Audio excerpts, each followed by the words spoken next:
I think we should begin. And I begin by just saying that, just explaining the sort of order of service for today. So I'll begin with a short introduction to Polly, and then once Polly has offered us some thoughts, during which all of us will be muted, I'll introduce Ruth. And Ruth is the AGA member who will offer some thoughts in response to what Polly said and begin a conversation. Then once Ruth and Polly and I have spoken for a little bit, then the conversation will open up to the floor. Then you're all free to ask questions.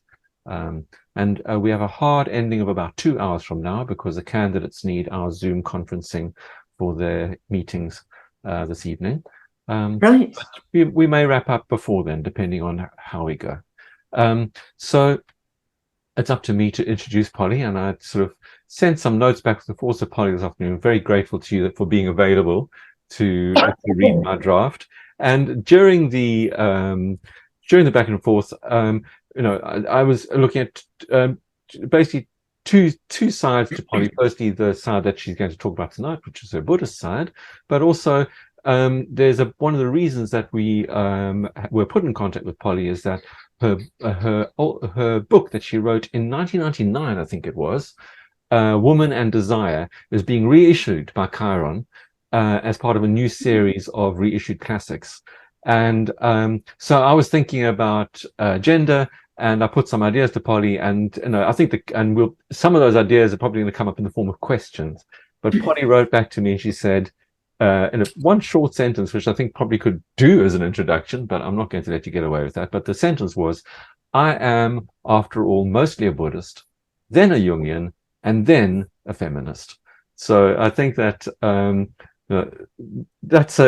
encapsulates where Polly's coming from tonight. But a little bit of a longer introduction. I'm going to read something that I didn't write myself, but I think it will communicate maximum amount of information. So Polly Young Eisendrath is a Jungian analyst, a psychologist, and psychotherapist in private practice. She's a clinical professor of psychiatry at the University of Vermont and the founder and director of the Institute for Dialogue Therapy. She is past president of the Vermont Association for Psychoanalytic Studies and a founding member of the Vermont Institute She is a past president of the Vermont Association for Psychoanalytic Studies and a founding member of the Vermont Institute for Psychotherapies. She is the author and co-author or editor of 18 books, ranging from parenting, adult development, intimate and parental love, Buddhist theory, Jungian psychology to women's development, couple therapy, couple development, and various paths to awakening and enlightenment from meditation to personal love. And I think it's so good when our colleagues have broad interests, because of course, sometimes we can get there's so much work to be done that we can get a bit lost in our field, and it's important to remain well-rounded. So I think we're very lucky to have Polly, who is has so many different interests, speaking to us this evening. I'll go on. Her most recent works are The Self-Esteem Trap, Raising Confidence and Compassionate Kids in an Age of Self-Importance, and Love Between Equals, Relationships as a Spiritual Path. She hosts a popular podcast, Enemies from War to Wisdom, and that provides a fresh look at human hostilities and what to do about them. And she is a lifelong Buddhist practitioner in Zen, Tibetan, and Vipassana lineages, and brings decades of leadership and mindfulness practice within the Buddhist context, as well as integrated into her clinical work. And this is what I wrote about gender. So Polly Young Eisendrath has also been an important Jungian voice on gender in journals, and in her lecture, Gender and Desire, Uncursing Pandora, which was by invitation for the Carolyn and Ernest Fay series at Texas A&M University. That lecture happened in 1996 or 1997, and a book resulted, which is called Gender and Desire, Uncursing Pandora. And if you can find that book for free download on the Texas A&M University website. I can send the link out later if you want. In David Tacey's review of that book, which he only wrote in 2010, because it was a series of reviews in the JAP that was looking back at the Fay lectures over the past decade. But David Tacey wrote this, and bear in mind, in the same series of reviews, he'd written reviews of Marion Woodman and several other people of that kind of archetypal feminine writing in the same lecture series. And he writes of Polly's book. Young Eisendrath adopts a feminist position and views the archetypal feminine as a construct of the patriarchy. It is a construct to keep women in their place, to deny their complexity, and force them to model and enact the erotic for men. She turns the argument of classical woman writers on its head, viewing the feminine not as a sought-for treasure, which eludes modern woman, but as an oppressive weight or burden. That's Tacey's take on Polly, and I'm sure Polly may have a chance to respond to that later. As I said earlier, the book Gender and Desire, which A Woman in Desire, which was written 2 years later, so 1999, is now being issued again by Chiron. With that, if Polly, I can ask you to take over. Thank you very much. Thank you. And you will let me know when this segment needs to come to a close, and we'll have then the discussion and the Q&A. So hello, everyone. I always wish we were in the same room. I can see some of you on the screen. The paper that I'm going to be reading, I would not have written it if Leslie Stein had not pursued this topic and kind of insisted in a way that was interesting to me. He wanted to hear about, for those of us who have a long-term practice in some kind of so-called Eastern spirituality, how that intersected with our sense of individuation from a Jungian perspective. And I wrote the paper in response to that question that Leslie had raised. But as I wrote it, the paper really wrote me. And it came forward really from my own engagement with the topic in ways that were surprising and gratifying. And I think that I discovered something in writing this paper because, as you will hear as I go forward in reading it, I grew up in a situation that was so extremely unlikely to produce a person who's written a lot of books and has lots of public responsibility. Neither of my parents went to high school, secondary school. They met in a factory. I was their only child. I grew up in a working class area in Akron, Ohio, in a multiracial situation. My family is multiracial also. Nobody in my generation graduated from secondary school. Nobody attended college. And of course, I went on to graduate school to write books and so on. So it wasn't just that I departed from my past. I was a complete alien to my environment. And it was, I think, a great loss to the people around me that I departed so thoroughly. So it wasn't simply that they couldn't understand what I was studying, because who in Akron, Ohio, in a factory community would understand Carl Jung? When I went back to my high school to receive some awards, the person who introduced me, of course, said that I was a Jungian author. And then no one had ever heard of Buddhism, not even heard of it. So that, years later, when my mother, who was completely grieved by my departure from the Catholic Church, when somebody asked her, well, what is it that Polly does? My mother said, oh, it's that Zen. I mean, she still hadn't learned anything about it, but she knew enough to be angry about it. So my parents were the most unlikely parents for somebody who is going to become a Jungian analyst, someone who's going to become a Zen Buddhist. And no one in my family ever in my generation, and not even the next generation, could really receive what I had done with my life. Nor could they then even receive my children, who are also educated. And so it was such a departure that I didn't really want to talk about it, because it has a bizarre feeling to it. And so this paper helped me put together some sort of narrative.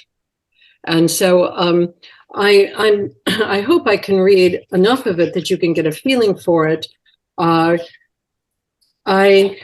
think I will skip that. There's a little prelude where I introduce it, and I say, as a Jungian analyst since 1986 and a practicing Buddhist since 1971, I've had many different views of and particular answers to the question, will somebody please tell me what's going on here anyway?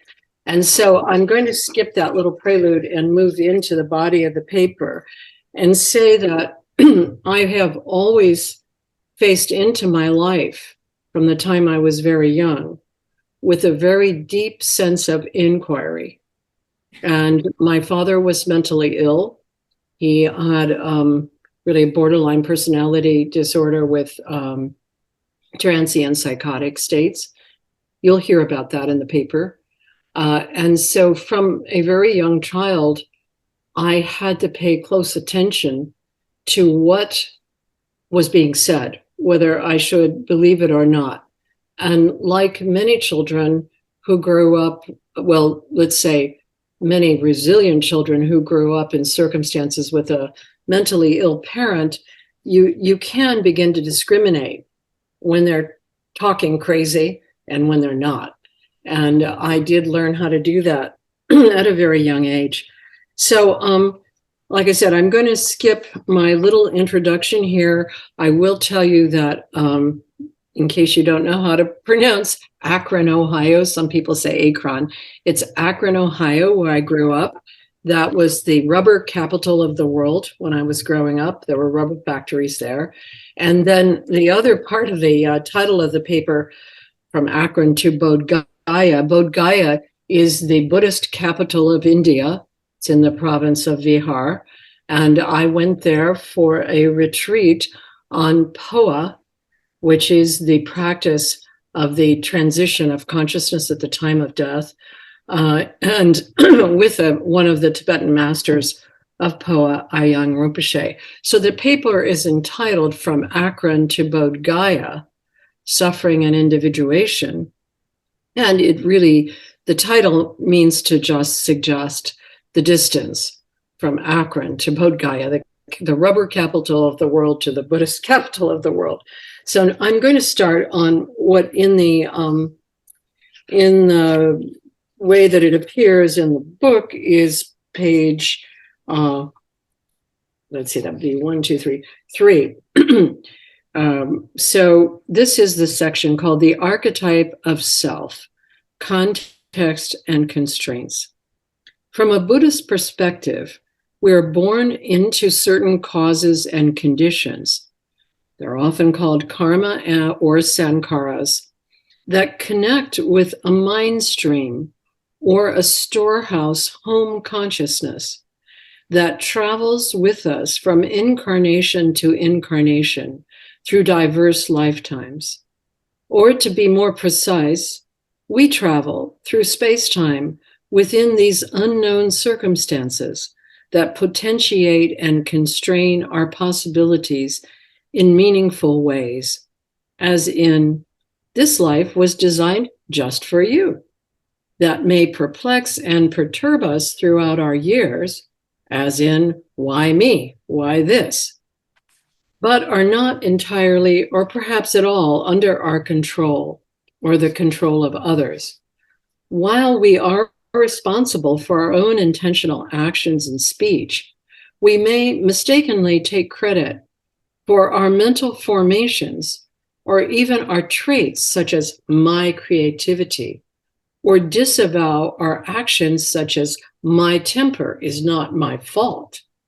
Using a Jungian term here, these causes and conditions comprise the archetype of self for one's particular incarnation, the bedrock constraint of our individual subjectivity, shaping the potentials for being a particular embodied self. So let me just pause here to say this is probably easier to read than listen to, but what I mean by this constraint is that there is a form, and that form in which we are embodied is the product of circumstances and conditions that are not related to us personally. We're arising under certain conditions. I define this archetype, the archetype of the self, as the fundamental imprint of our individual humanity or subjectivity that drives or compels the formation of a particular ego complex, including the body, within the relationships of family of origin and other significant situations of early development, that is, birth through about 7 years or so. So let me pause again to say, I embrace Jung's later theory of archetype that is a primary imprint or a form that compels the ego complex to develop within a relational situation of family. So the archetype of self then is the core of the ego complex. So each complex has an archetype, and the ego complex has the archetype of self. So the flag I now fly under, psychoanalyst, Buddhist, feminist, may sound very complicated because it has a host of identifiers, but it boils down to one observation that I came upon around 7 years old. Quote, people seem intent on destroying themselves and their relationships. Now, these, of course, were the people around me, the ones that I knew about. And an accompanying question, is it possible for people to know, respect, love each other? It did not seem possible in my situation. I did not see it. I did not know about it. I knew about the destructive aspects. Even though I had a very secure attachment to my mother, and I would certainly said at that point that I loved my mother, the people that I observed around me, other than myself, seemed to be at odds with each other. Although these things were not formed in such precise terms when I was 7 years old, growing up in a working class family in Akron, Ohio, they were already discernible to me and carried some compelling emotional effects. These perceptions and questions were, as I look back at all this now, the reason that I stopped talking and became an elective mute, now that's called a selective mute, on my second day of the second grade in elementary school. Diving into my subjectivity and inhabiting my own fantasies and stories, I thereafter spent each school day with my head tucked deeply into my desk, hidden under its flip top, and my afternoons and evenings at home alone in my bedroom, lying still and quiet with my eyes closed as much as possible. I ate little and I needed less. This was possibly my first spiritual retreat. It was also the first time I felt truly powerful. No grown-up, no teacher or parent could make me say anything. I felt a freedom to be myself in silence, a freedom I had not previously felt. The age of 7 is significant for consciousness. It's the first time we become wholly conscious or aware of our individual identity. It's the experience like, I am me. I remember my daughter saying when she was 7, lying in the back seat of the car, she was laughing. And I said, what are you laughing about? And she said, oh, because I'm me. So there's this feeling of, I am me. And this me becomes something we can reflect on. It seems somehow apart from the I observing it. The developmental researcher Jean Piaget says the period of 6 to 7 years old is the beginning of concrete operational thought, meaning that we can operate on our own thoughts and feelings, using them instrumentally and comparing them in a rudimentary way to others' thoughts and feelings. At 7, I began to get the hang of not speaking while reviewing the images and words in my mind for myself, trying to answer the question of what was going on in the situation I found myself in. Was I a budding Zen Buddhist, or a budding psychoanalyst, or a budding schizoid personality? Whatever the answer, I felt that power of thought review and removed myself from ordinary social environments. My parents, who themselves had had only 8th grade educations and were in their early 40s at the time, were driven completely mad by my behaviors. Although I'd had a very secure and emotionally close relationship with my mother in my early years, I was an odd child, socially awkward and quiet, and was known to the school principal, as my mother later told me when I was 50 years old, as highly gifted, assessed from standardized tests. This information apparently created a lot of worry for teachers and the principal, as I seemed not to respond enthusiastically to most school environments. Were they failing me? Was I failing them? Everything became more and more dramatic for me and the adults around me in the 2nd grade. For example, some months into my silence, my father stayed home from his factory job for an entire week so that he could spank Polly every day. His spankings were not painful or vindictive, and I can remember this very clearly. And I could tell that he was embarrassed to be taking these actions against me. He was frustrated because he could not make me do what he wanted. I could also tell that I had more power than he did because I was withholding something. The spankings led to nothing. Then my mother took to the couch in the living room, where she seemed to be at all times when she was not in the kitchen. I could feel her despair. I felt sorry for her, but I couldn't do anything because I wasn't speaking, so I just headed for the bedroom. Eventually, near the end of 2nd grade, I overheard my parents talking about how they'd been in meetings with some authorities at my school and that I would be sent to a psychiatrist, I remember the term, at Akron University.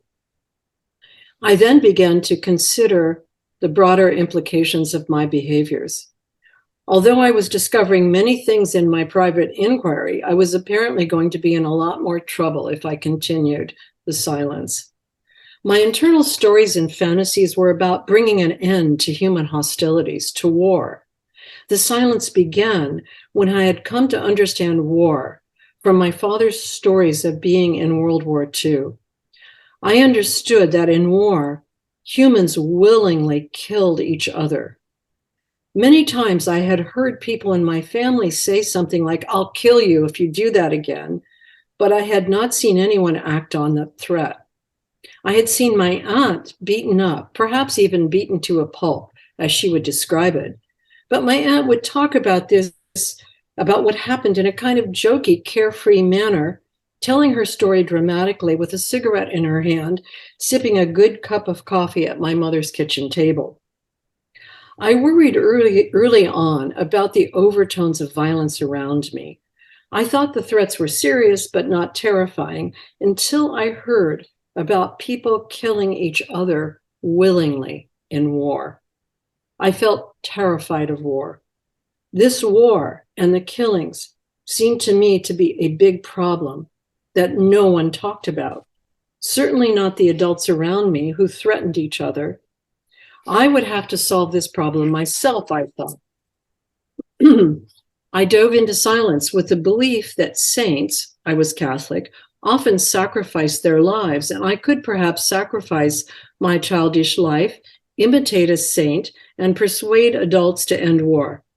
In my silence, I was imagining a way to express my sincere insights about the mistake humans were making in their willingness to use aggression, hostility, and violence to try to get their way with each other. As the summer after second grade wore on, I began to see that my plan was not working well. I began to resign myself to living an ordinary life, not a saintly one. It was hard to shake myself out of the silence because it felt so right and powerful. But then I also began to see I needed to express myself in order to develop any plan to end violence. Entering hesitantly back into speech, I discovered that my words, both written and spoken, often came to me automatically, almost fully formed, especially when I was passionate and principled. I could always count on having something to say because I did not have to think it up. I had apparently discovered some secret source of guidance, an articulate and informed voice speaking into my inner ear. I came quickly to see myself as someone who could stand up and say certain things, not personal things, but principled things, without hesitation in front of others, even while I was often very shy within my personal self. There was a lot about my young mind, its schizoid style and its fantasies, for example, that I would now say could be categorized as somewhat psychotic, although it seemed to me to be spiritual at the time. Mine was not a conventional mind. I did not experience childhood or my family life as safe, predictable, cozy, or ordinary. Instead, I felt my identity and surroundings to be precarious, confusing, and unpredictable. My mother's warmth and attention were a stable, steady force, but they were surrounded by a sea of chaos and mystery. From my earliest memories, I felt ill-suited for life on Earth, or whatever it was that I had landed in. And yet, when I spoke and wrote my thoughts and insights, I was warmly praised and welcomed by teachers and mentors. Events entirely unknown to me had in many ways shaped my childhood mind. So the next section is called Experience of the Archetype of Self. My father, who had fought in World War II, had a dark and hidden past in the sense that his story was left out of all family narratives and suppressed by him under all circumstances. I never saw his parents or heard about them or saw pictures of them. Although we lived next door to his brother, my uncle, and his brother's wife, who was the aunt who was getting beaten up, and their 5 children, I knew next to nothing about my father's family of origin. I knew they were from West Virginia. I knew his parents were dead. When I asked about them, my father would say they died before you were born, without details, and sometimes he would add, you remind me of my mother. My next door cousins were a rowdy crew who seemed full of life and energy, fighting, running in the woods, playing rough games, starting fires, getting into trouble with authorities. They expressed the opposite of my own schizoid approach to life, and I was fascinated by their style. They were also a contrast to my mother's well-organized, tidy Slovenian Catholic family of 10 siblings and 2 parents. My mother, who met my father when they were both working in the same tire factory in Akron, regularly boasted about and extolled the virtues of her clan. She clearly felt above my father's nasty crew. My mother's 7 sisters and 2 brothers were what I knew as our family. Holidays, celebrations, and other family occasions were with her family. There were lots of grandchildren at these events and lots of chores and tasks that girls like me were meant to carry out, while the boys got to do other things, like hang out at the Slovenian club, for instance, or drink the homemade wine in the garage with the men. My grandparents did not speak English, and my grandmother often called me Barbara because I had a cousin named Barbara who also lived in Akron. My grandparents lived in Verona, Pennsylvania, close to the steel mill where my grandfather had worked after he left the coal mines of West Virginia. This Slovenian family felt impersonal to me, as though they could not know me as an individual, especially because my grandmother rarely knew my name. No one, not my parents or my cousins, seemed to care that my grandmother got my name wrong, and I eventually learned to respond to the name Barbara.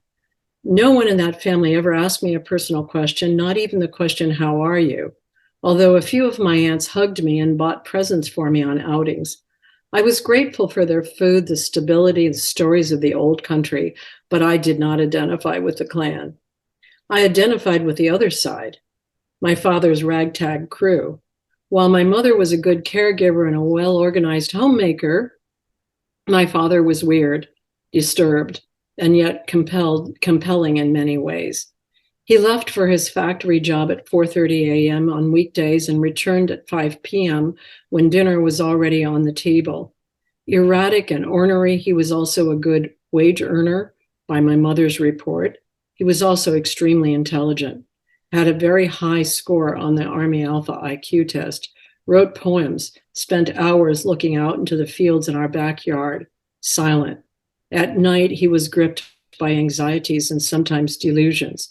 Often he raged at night, accusing my mother and me of doing things to him, of being disloyal or against him. On our small farm, he was kind and attentive to the domestic animals, dogs, cats, chickens, ducks, sometimes goats, tended our vegetable gardens, built sheds, and loved to join in with the children, my cousins and neighbors, in our pretend games and stories. He played like a child, a large man, 6'2" and 6'2" tall and 220 pounds, and helped us create shows and carnivals. He was a leader of our gang and a petulant and competitive member. There were no other adults playing with us, like my dad. I was proud of him, even though his involvement could seem embarrassing if he was childish. The significant events of my father's hidden past were revealed to me only in adulthood, and only now in my 70s do I know the details.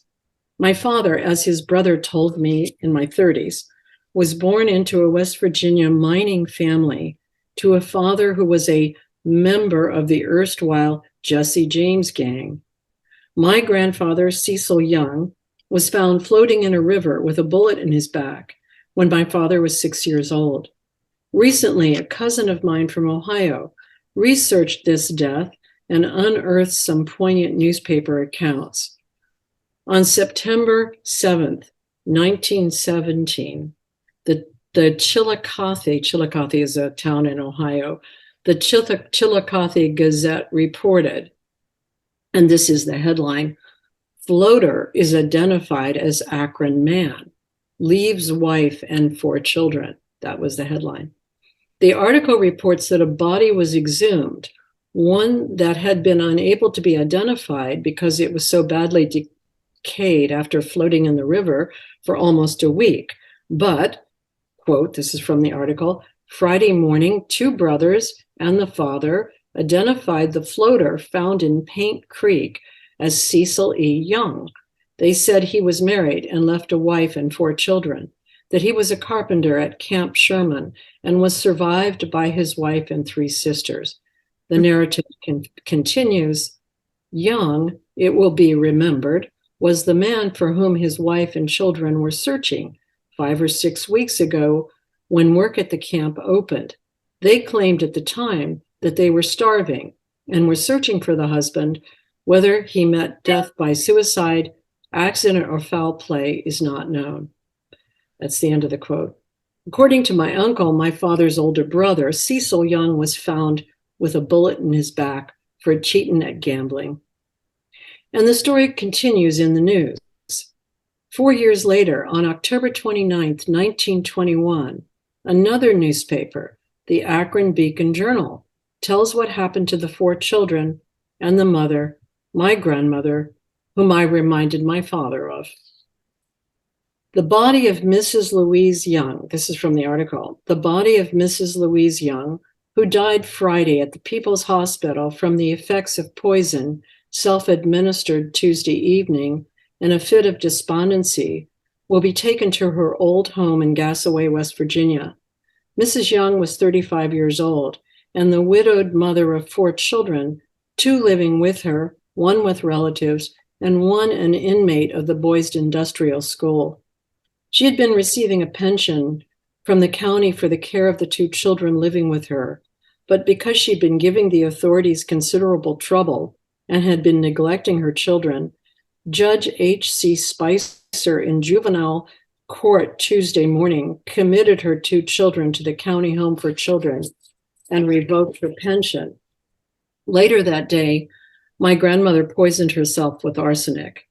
My father, 10 years old, was living with his aunt at the time, while his 12-year-old brother, the one I grew up next door to, was in the boys' industrial school. My father never spoke of any of this and said only that his parents had died before I was born. These unknown conditions shaped much of the emotional and unconscious meaning of my childhood and of my father's madness, creating a calling in me, both to speak and not to speak, to become a psychoanalyst as well as a Buddhist.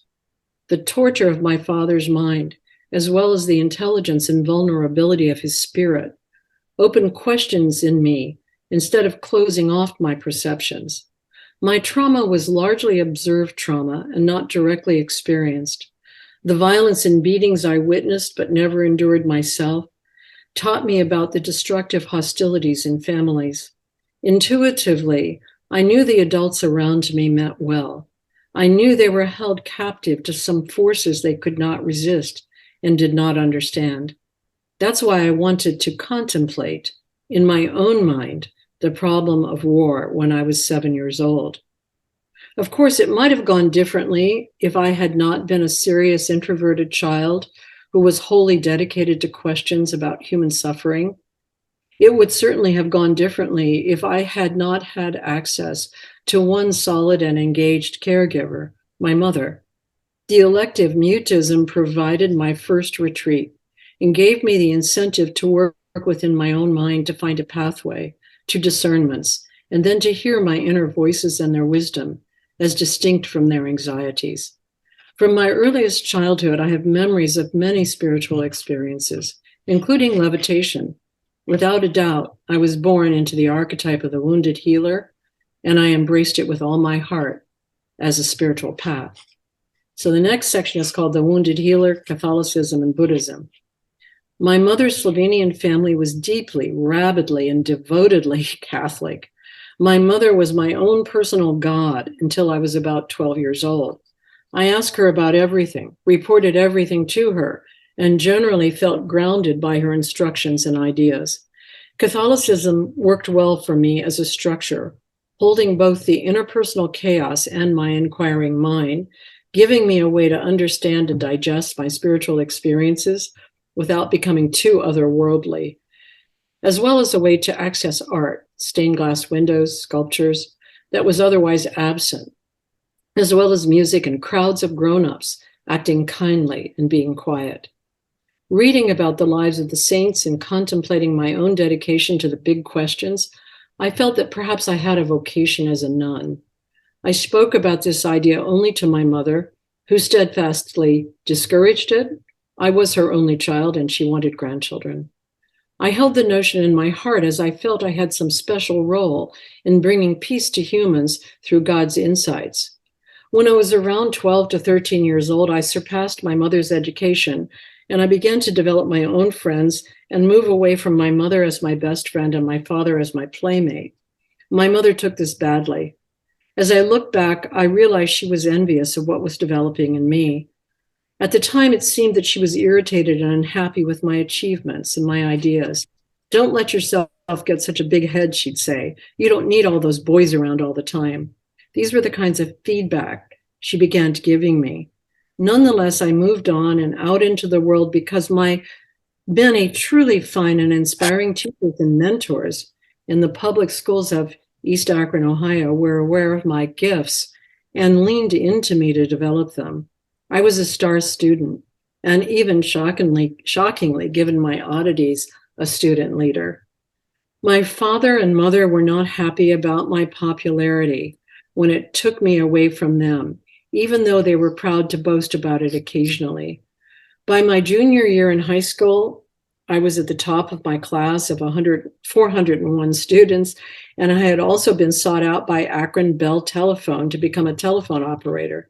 20 hours a week, in addition to classes and leadership, I worked as a telephone operator and made substantial earnings that I brought home to my parents to help with the household. I got some spending money from my employment, but more importantly, I felt independent. I knew I could make my own living long before I graduated high school. Nearing graduation, I applied to some colleges, got scholarships, but also reserved the possibility of life in a convent instead of the world. The week after I graduated, I entered a convent for 1 week and considered the possibility of initiation into a vocation. It was the convent of the Dominican or the Grey nuns, who were largely educators and social workers. After 1 week, I knew that life in the convent was not for me. Spiritual questions and conversations were discouraged. Many of the novices were depressed and withdrawn.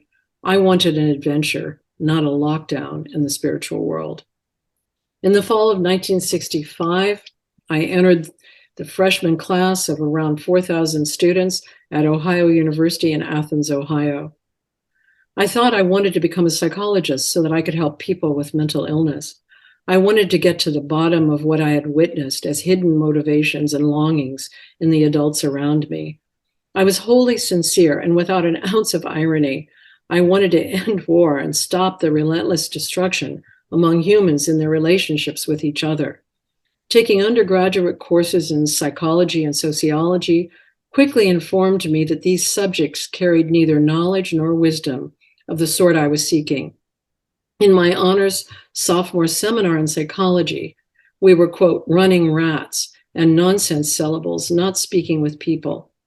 Even though I could easily join in the discussion of behaviorism in the research labs, I was not interested. I fled briefly to studio art as a painter, and then into French literature, and I spent a year abroad in France, and finally finished with a degree in English literature with a specialty in medieval studies, writing my honors thesis on the image of the Virgin Mary in the European Middle Ages, taking my cues especially from a theorist I stumbled onto, Erich Neumann, a Jungian analyst.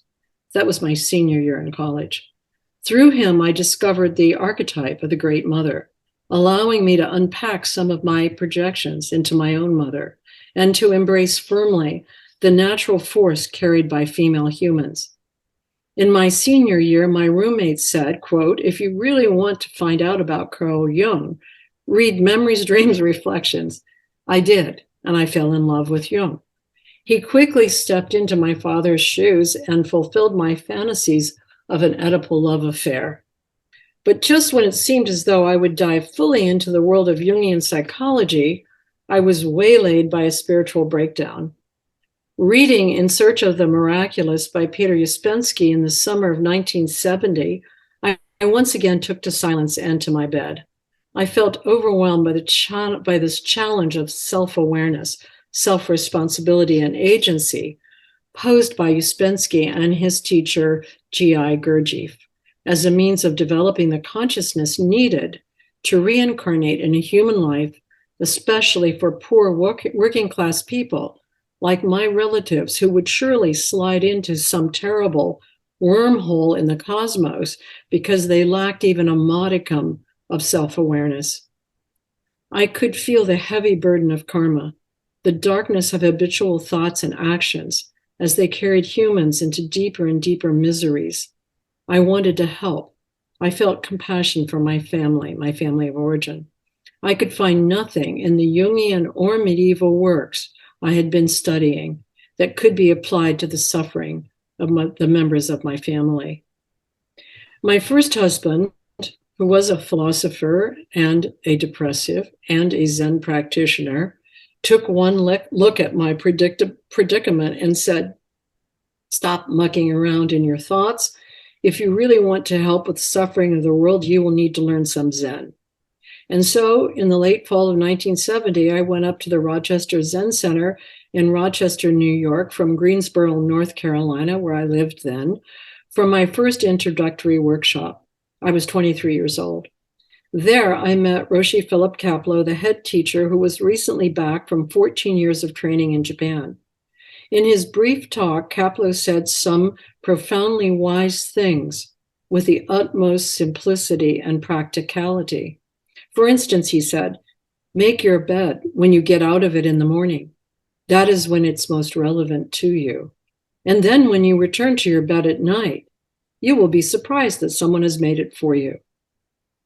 And he said, listen to the bell. Without thinking, where can I buy one like it? Useful and immediate spiritual insights about the arising of daily life had been sorely lacking for me. They reverberated through ripples of meaning out beyond my complex scholarly studies of the medieval cosmos and Jung's psychology. With zero knowledge of Buddhism, I dove into the world of Zen the same way I had dove into my wooden desk in the second grade of elementary school. I was all in. Sitting meditation and Zen practice is very demanding and physically exhausting. I had encountered nothing like it in any spiritual practice or religion I had explored. After fleeing the convent, I began exploring the world's religions by practicing them, imitating the religious scholar Houston Smith. Only in Zen did I find the combination of embodied engagement and mental challenge that has kept me occupied for these 50 years. In my early practice days and months, I was confronted by massive psychological distress, as well as wrenching physical pain. Sometimes my experiences were connected to observing my fellow practitioners in the Zendo. Their apparent pain and suffering would leave me distressed about the missing kindness and compassion in the practice. Was Zen practice traumatizing people in their attempts to find truth through experience? Roshi Kapleau was a firm and kind teacher who guided me well through these inquiries and reassured me about the necessity of awakening for true compassion.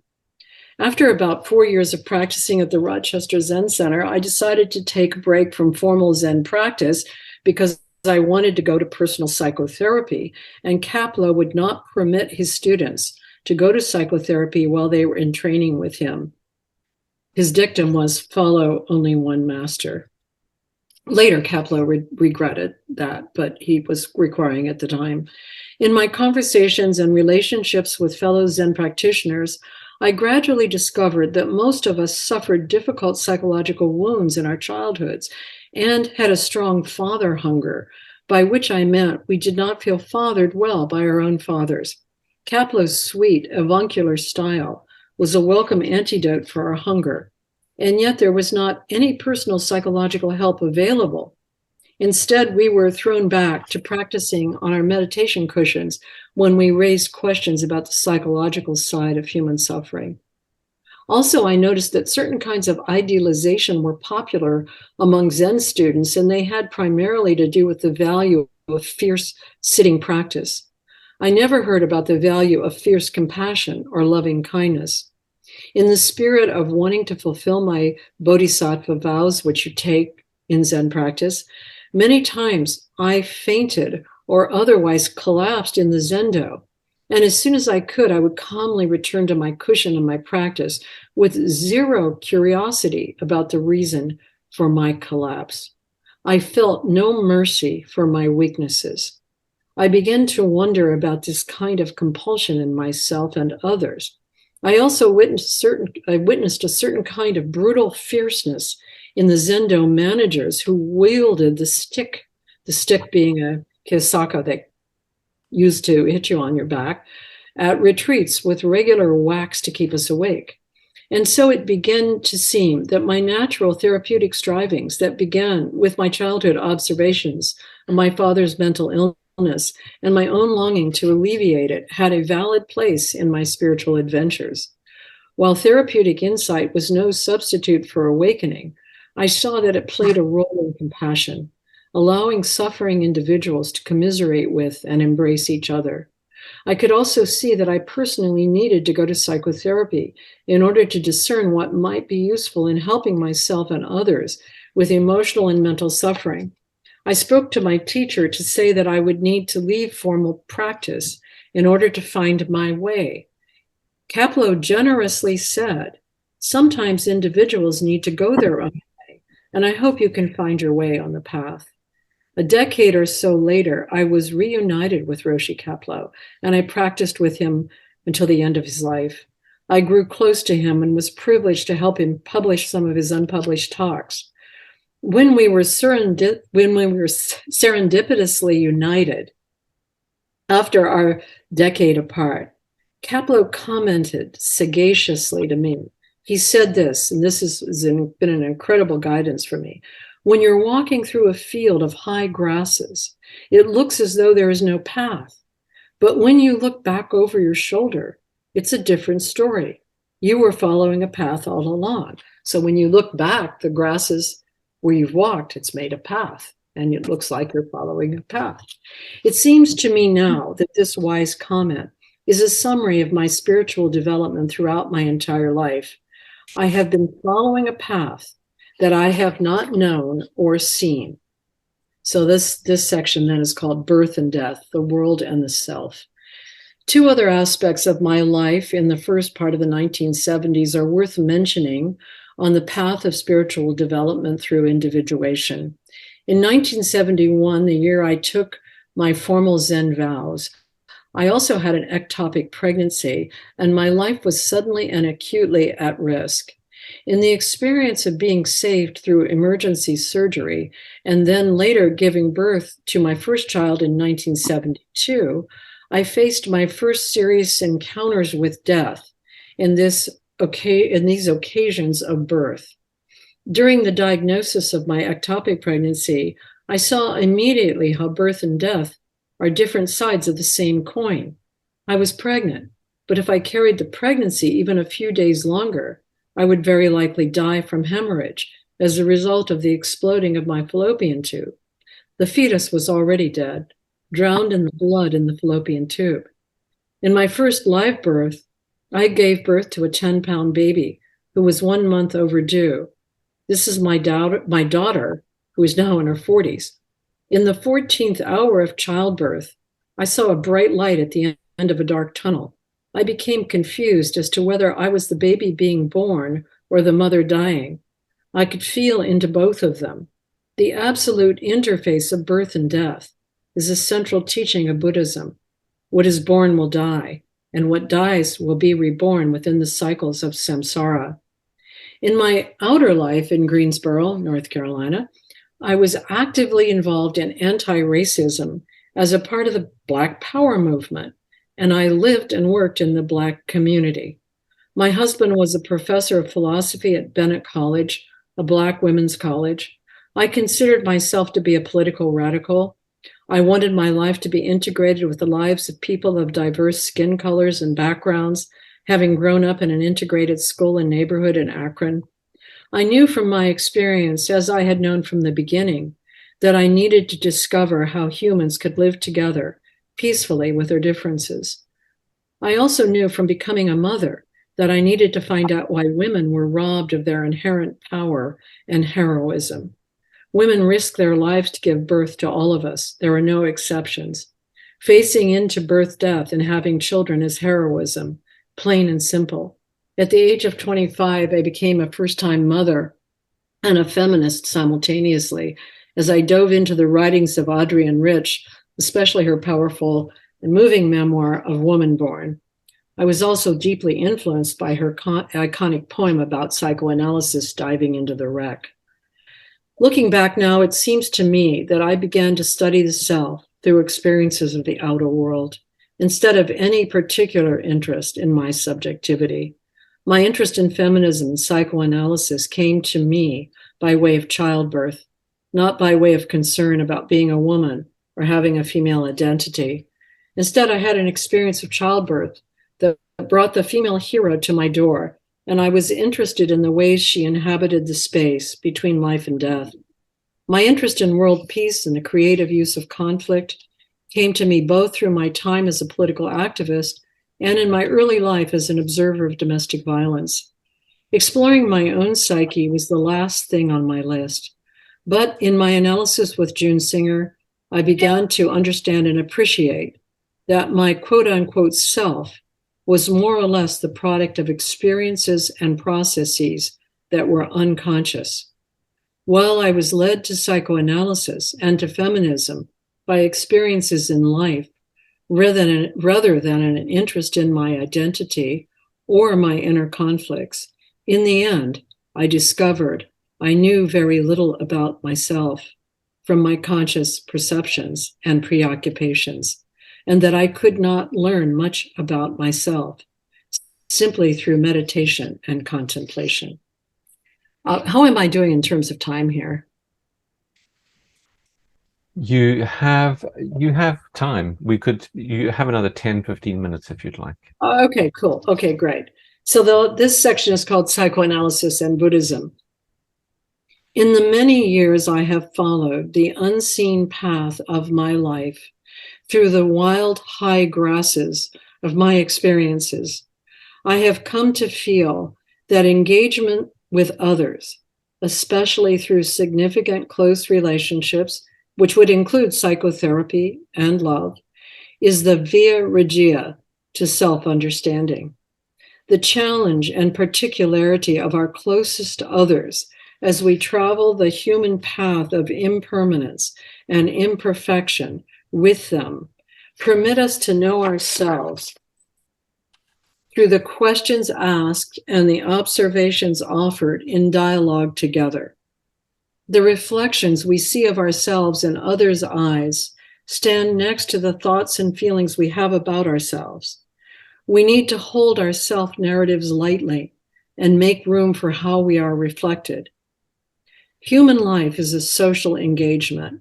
Now, I say this as a lifelong introvert who lives on the side of a mountain in Vermont, because we come into it as a pair, a dyad, and we depend on another from the beginning in order to know ourselves, to see ourselves, to hear ourselves.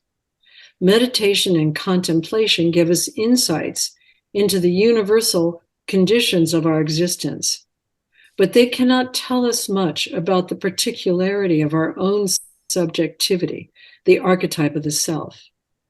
We cannot see ourselves easily, no matter how long we stare at those tangled grassy fields in front of us.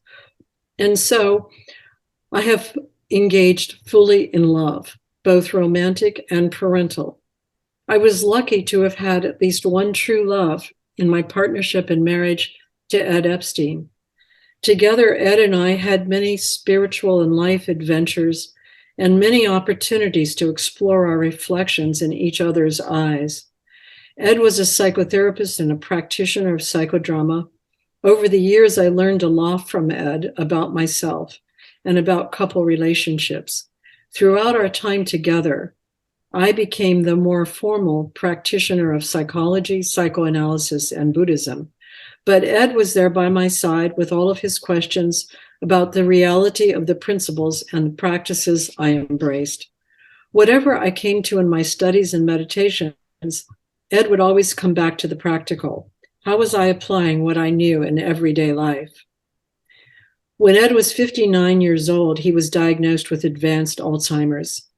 He had begun developing early onset Alzheimer's at the age of 54. He died at the age of 66. During the decade of his slow erasure and decline, I learned how to love Ed in a different way. I learned to love him on a one-way street without the reciprocation of his interest and witnessing of me. I have written extensively about this part of my life with Ed in my book, The Present Heart, a memoir of love, loss, and discovery. That book came out the day after Ed died in 2014. His transition into death was his greatest teaching to me. Ed stayed in conscious eye-to-eye contact with me through his transition while he was dying, although he had no cortex by the time he died. He was conscious and responsive without a cortex. So I knew then that consciousness does not depend on the brain. It was, in fact, Ed's Alzheimer's and his dying process that brought me to the study and practice of POA, the Tibetan Buddhist method for the transfer of consciousness at the time of death. Because Zen and Vipassana did not teach much about the process of conscious dying, I turned to Tibetan Buddhism to find out. In the year 2007, I attended my first POA retreat in Garrison, New York, at the Garrison Institute, with the eminent master Aiyang Rinpoche. By this time, I had studied a lot about early Indian Buddhism, as well as practiced extensively through retreats and close relationships with my teachers. Aiyang Rinpoche teaches through both lectures and mind-to-mind transmission. I was very sensitive to such transmission, which had a powerful effect on my meditation. As a result, actually, I was called into a personal meeting with Rinpoche, who insisted I should attend a POA retreat with him in Bodh Gaya. He asked for my commitment to this meeting in India. At this time, in December 2007, Ed was quite ill with dementia, although he was still living at home. He had retired from his psychotherapy practice, and friends of mine were rotating at my house through the 10 days of Ed's care so that I could attend the retreat at the Garrison Institute.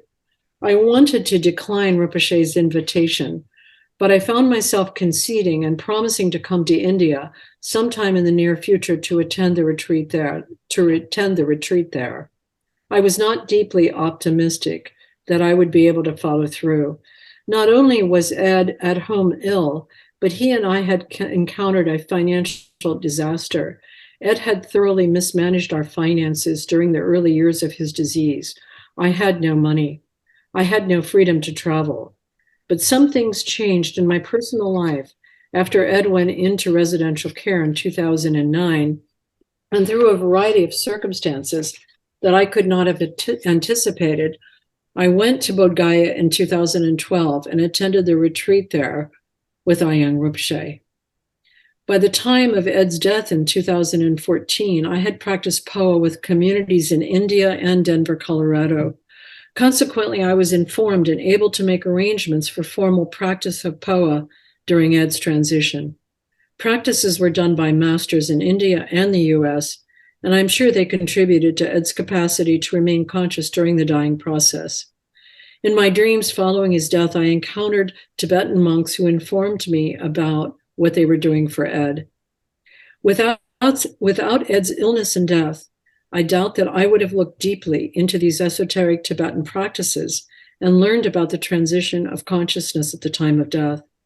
As a consequence of all this, I was able to learn also from my direct experience of Ed while he was dying that consciousness does not depend on the cortex or on any brain function. I have recently discovered that the acute awareness of at the time of death is called terminal clarity by those scientists who study near-death experience. And about 1 in 10 people who have severe dementia do have terminal clarity when they're dying. In this last chapter of my individuation story, I embrace the validity of the two approaches to subjective experience that my life has emphasized, Buddhism and psychoanalysis. Buddhism has been the primary foundation for my spiritual development and really my life. My dedication undoubtedly has roots in the deaths of my grandparents, lost in the wild grasses of my childhood, as they affected my father. I have extended my interest in Buddhism now to my engagement with a community of scientists who are studying the new science of consciousness, which hypothesizes that the brain is a filter, not the generator of consciousness. They range from the researchers on reincarnation and parapsychology at the Division of Perceptual Studies at the University of Virginia at Charlottesville, to the scientists who study controlled psychedelic experiences at Johns Hopkins University, to the researchers who are studying near-death experience throughout the world. Some of these researchers are influenced by the work of the cognitive scientist Donald Hoffman, who states that consciousness is generated not by anything material, but through an interactive conscious network that exists outside of space-time. While I am thoroughly engaged in this new study, I've also been reinventing dialogue therapy, the couples therapy I began with Ed. Writing and teaching about couples developing skills to transform difficult conversations and polarization is my current anti-war work. Psychoanalysis contributes importantly to this work because of the concept of projective identification, a term that originates with Melanie Klein and refers to unconscious communication, but also may be seen to include Jung's ideas about how we infect each other's unconscious dynamics, his term participation mystique. Projective identification begins in our earliest relational dyad, in which the infant communicates its life-death needs without language or culture. working with couples locked into complexes and with other polarizing conversations, I feel that I'm finally completing the silent retreat that I began in the 2nd grade. I've had an extraordinarily unconventional life that in many ways seemed to rise up around me. On the surface, no one could argue that my childhood as a working class girl growing up in Akron, Ohio in the 1950s, with parents who had not completed even a high school education, would predict a career in psychology, psychoanalysis, and couples therapy, in which I've published 19 books that have been translated into more than 20 languages. No one would have predicted that I would be a 50-year practitioner of Buddhism, including esoteric Buddhism. No one could have imagined that I would be living on the side of a mountain in Vermont, where I'm able to interview some of the most extraordinary scientists and sages in the field of consciousness. The only thing that could have signaled my unfolding through this process is the unseen design of karma, or the archetype of the self, that puts together our subjectivity in a particular and individual way, moment by moment, moment by moment. This is the path that is hidden from us when we look at the wild grass ahead, but is revealed when we look back over our shoulders. So that's paper. Polly, thank you so much. I'm sure if everyone is unmuted, you'd hear applause. That was very, very moving, and I think that it's going to take me some time to think about it. I'm glad I'm not Ruth, who now has to actually say something. So thank you. So I'm now going to introduce Ruth, an Asia member, who has recently also released a book, published a book on spirituality, and so has been thinking a lot about this, and I'm sure has some thoughts in response to what you said. Ruth, I think you're unmuted, and if you'd please, thank you very much.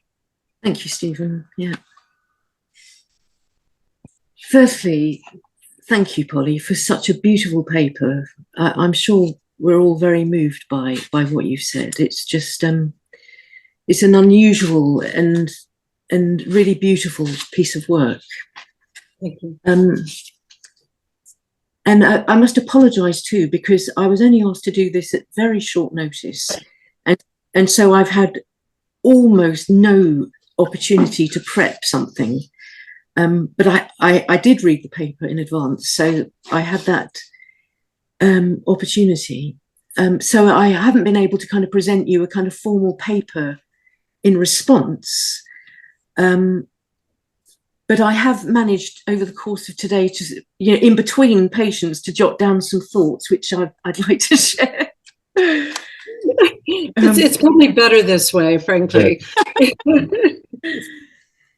And one of the things that really struck me, first of all, was how extremely transparent you've been personally, which, as we all know, is very unusual. And I too, in my new book, have done something not quite as bold as yours, but it's also been an incredibly personal revelation, which makes one quite nervous. And so it made me wonder if there's a kind of turn in the field about being brave enough to actually be upfront about our practices and our lives and all that sort of thing, which I think may be a good thing. And another thing that really jumped out at me was how very, very many similarities there are, how many parallels there are in our lives. In our journeys. So perhaps not so unusually, we both come from families filled with trauma. That's not so unusual in therapists, because you don't become an analyst for nothing, and many people have that sort of background. But even in the timing, you say you became an analyst in '86, which is when I first began therapy and started training soon after. And like you, I found my spiritual path in my early 20s, in the 70s, and was also influenced by Gurdjieff and Ouspensky, which was one of my kind of earliest forays into the world of spirituality. And you lived in a convent, I lived in an ashram, and also levitation. I did levitation too at school, and I've never heard anybody talk about that before. It's a weird, oddball kind of thing. And of course, the war. I was interested in the way you talked about the war in your story, because at that time it was still in kind of fairly recent memory. And my father also was in the war, and so there was often reference to it. And in fact, I touched on that in a chapter I published in a book that Stefano, what's his name? Stefano Capani, thank you. He published a book on lockdown, where I had a chapter where I talked about how that reminded me of those early days growing up of war. And so that was one of the things that I thought it might be interesting to kind of touch on about what the current war is kind of echoing with all these thoughts too.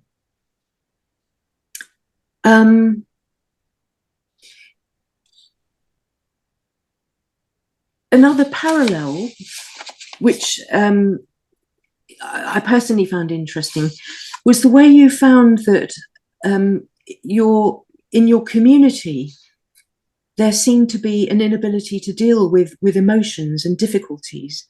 And that's precisely what took me to therapy in the first place, because everybody just wanted to be happy and kind of ignore all the difficult stuff, basically.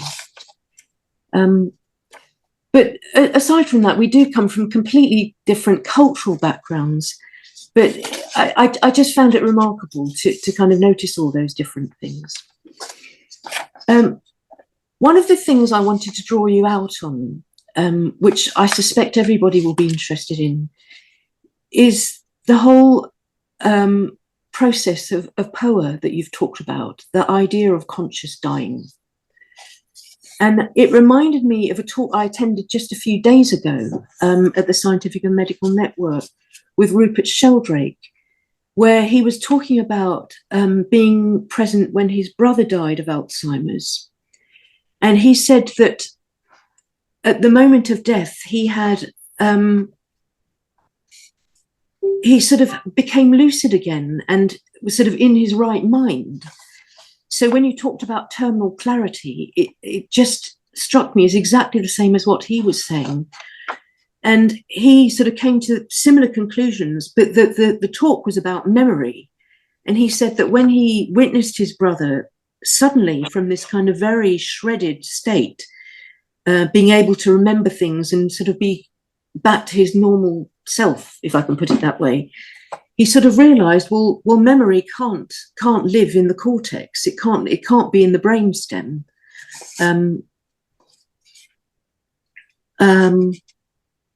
And so, as you say, that consciousness doesn't depend on the cortex or any brain function. I know it's not exactly what you were saying, but it seems pretty much bang on, very, very similar. And it also chimes with a whole lot of stuff on near-death experience in my new book, which is, you know, an incredibly interesting area. And there's loads and loads of stuff about that around. And that reminded me of Jung's 7 Sermons to the Dead. This is Stephen, where I had a couple of slides I wanted to bring up about this. Because one of the things Jung draws out in the 7 Sermons is the idea that not everyone dies in a serene state of having come to kind of peace about life and having tied up loose ends in relationships.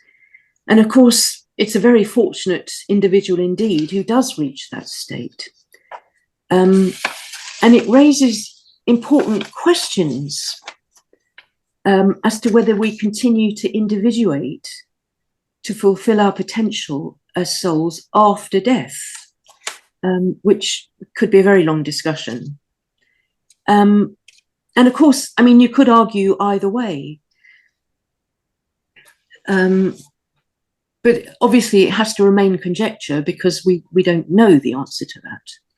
But Stephanie Stevens in Australia sees the questions around the 7 sermons. This is the first slide, please, Stephen. Okay. She says, each sermon is an attempt to explore individuation in terms of each realm of experience. The experience of God as a singular and vast entity, then as it applies to the experience of plural gods, the community, and finally to men. And I think she raises some fantastically interesting questions, which are the second slide actually now. Please. Can you just flick to the second one? Lovely. These are she starts with some questions. She says, do conversations Jung has with the dead in the 7 sermons raise the consciousness of the dead? And what would raising the consciousness of the dead look like? And I add to that list, does that impact upon our relationships with our dead? Does it help us, the living, to find peace with those that we've lost? Can we help them? And finally, I wondered about, can they help us?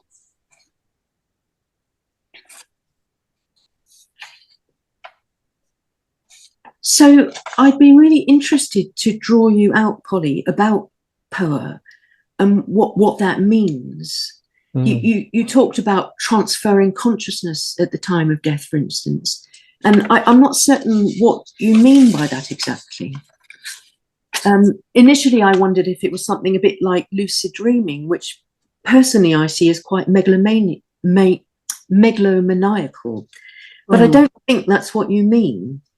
I suspect it's not about control, but rather the opposite, of allowing oneself to be aligned, to be as aligned to the self as possible, while being open to kind of giving up that individual identity as we have to in death.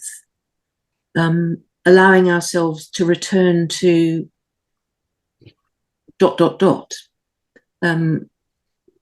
I guess people will all have different answers to what that ... refers to. And that also brings to mind the struggle to let go of life when the soul's restless and hasn't fulfilled a task, for example. Something I believe I witnessed when my mother died. I felt that she couldn't let go because there were things that were not right. And so these are obviously incredibly painful and difficult things to come to terms with. And lastly, I was interested in your take on soul, because a lot of what I've written about is about soul and spirit. But in talking about it with a Buddhist friend recently, he said, well, for Buddhists, there is no soul. And I don't think it's just a difference in language. For me, the path of individuation is the unfolding of the soul's journey. So I'd be interested to know how you relate to that idea, or that aspect of the psyche, as I would call it. And whether you see soul as a thing or not, or how you see that aspect of life. So, yeah. Would you like me to? This pretty much. Yeah, please. Yeah. I'm going to do my best, Ruth, to respond to, let's say, the overall sort of intent or spirit of your questions, but also I'm going to say that it's difficult to reformulate from one tradition to another, in a way that really gives full, let's say, meaning or seriousness to each tradition. And so I first want to just say a few things that I think might help people get information if they're interested. So there is a Netflix series called Surviving Death, which is very well done. And the first episode is a long interview with lots of illustrations with Bruce Grayson, who is the foremost researcher on near-death experience.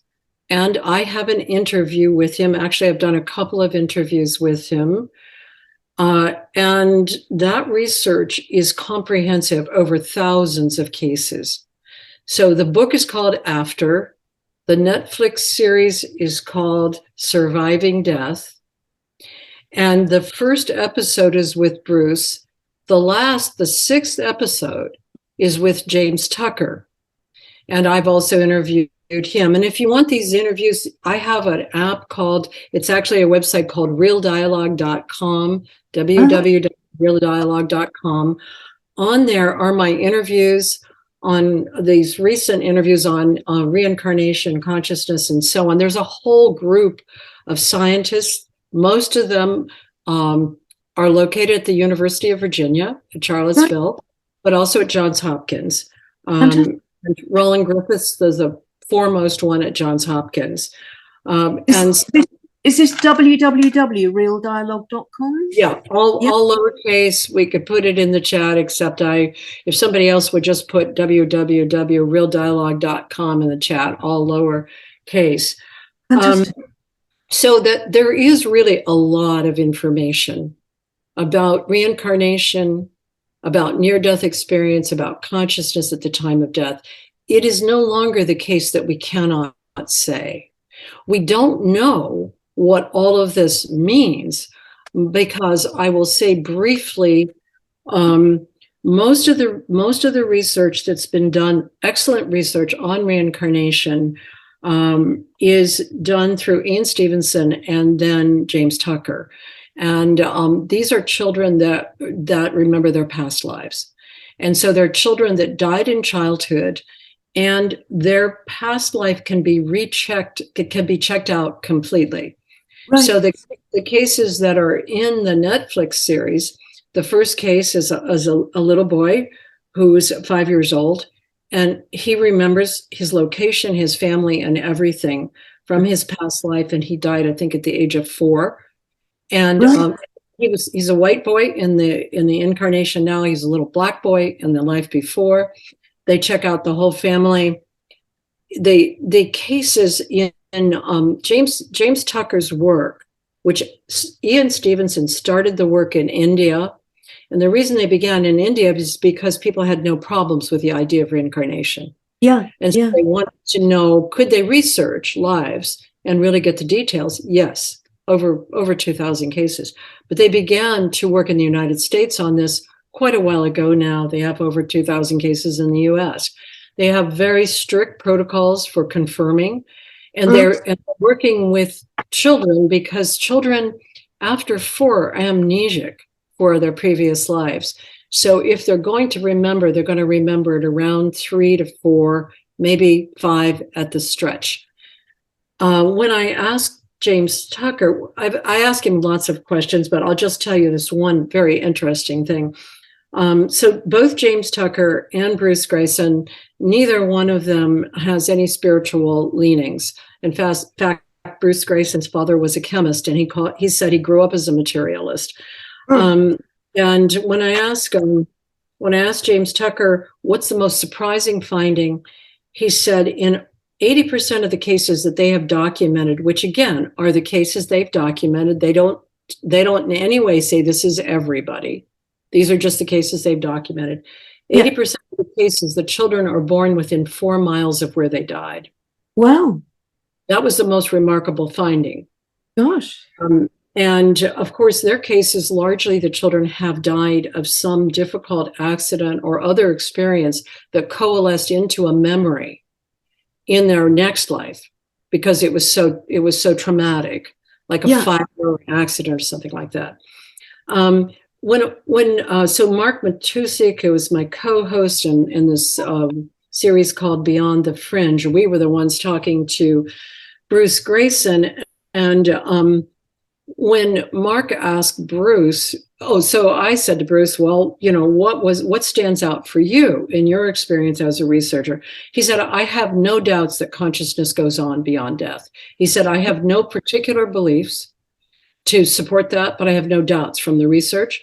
And then Mark asked him about reincarnation. He said, here's the thing. The research on reincarnation is excellent. There's no way you can argue it. It's just too good.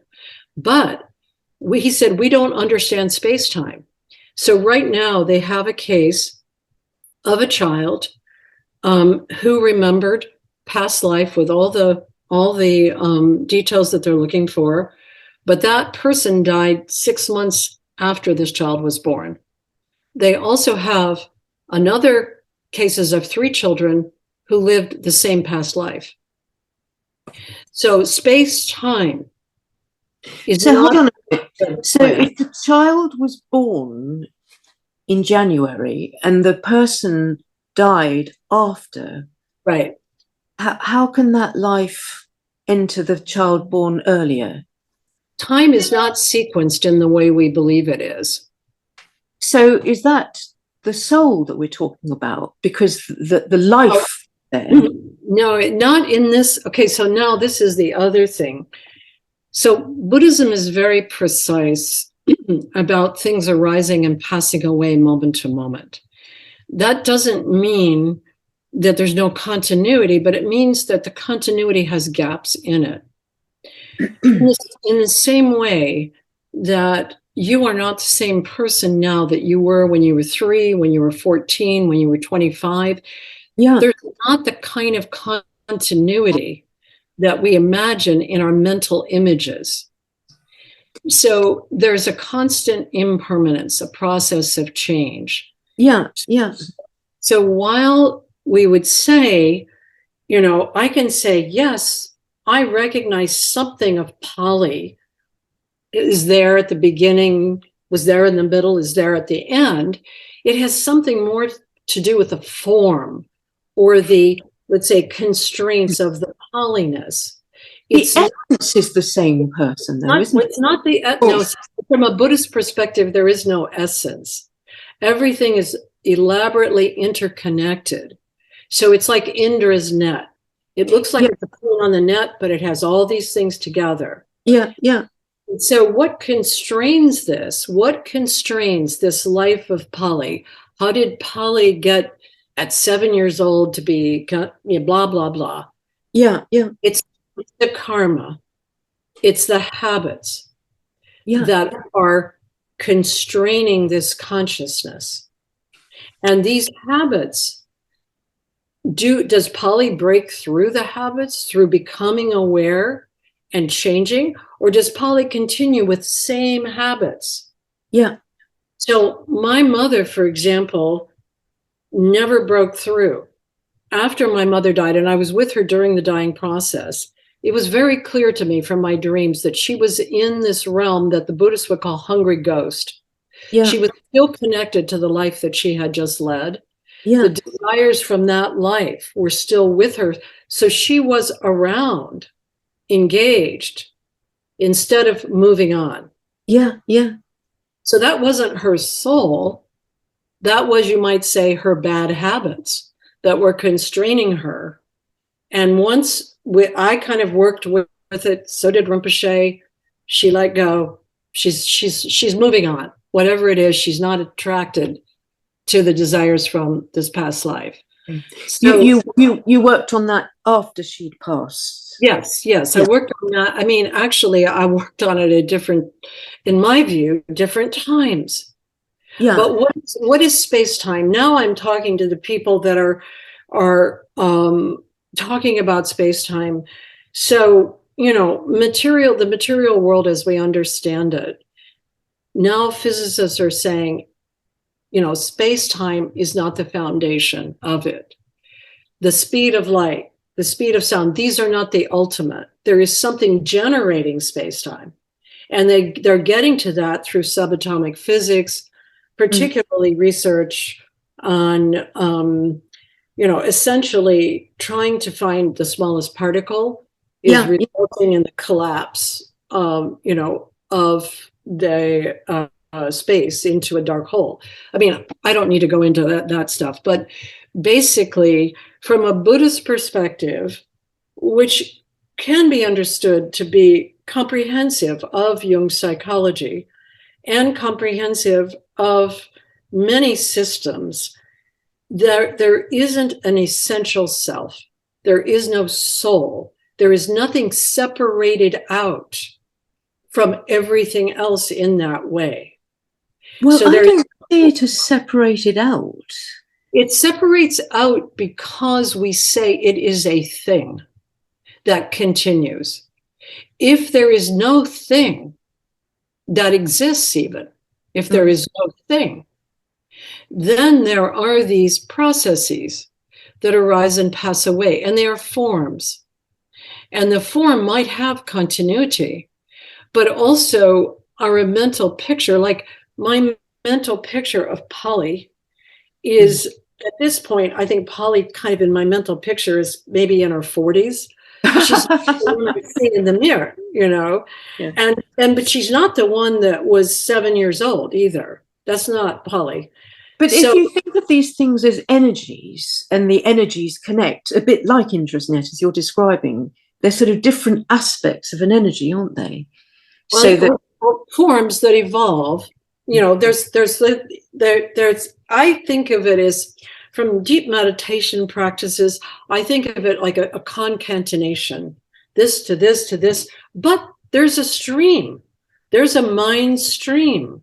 Yeah. And it goes on until it's liberated from space-time. So the Buddha was able to tell whether his disciples were liberated or not. He could perceive. A lot of the Rinpoches can perceive your consciousness if they're very good. They can perceive. You don't have to say anything. You're just in the room for a while with them. They're perceiving. They don't care who you are. They don't care what your name is or anything. They just perceive. Yeah. So the Buddha could do that with his disciples. So he could tell pretty much everybody got out except Shariputra. Shariputra, I always identify with Shariputra. Shariputra was kind of like, he wanted to study the texts. He was like more interested in the details. He had to stay to become a bodhisattva. He couldn't get off of this space-time samsara. He had to stay to help. So some stay to help here, some get out. But what is this some? What is that? That is some kind of nexus of consciousness that passes through and changes and develops, but does not have continuity. So, it's not like Polly had a past lifetime. The storehouse consciousness, or the consciousness that I would say I came into in this lifetime, already had accomplished a lot of stuff that I wasn't participating in. Yeah. And so I got the benefits, but I also got the deficits, and have had to work with both. But now at my death, what's my responsibility to that storehouse consciousness? Indeed. Yes. That's where POA comes in. So that practice is the transfer of consciousness at the time of death. The time of death, again, from the Buddhist system, is one chitta. A chitta is about 1/3 of a second, roughly. And so it's like you're dying, dead, rebirth.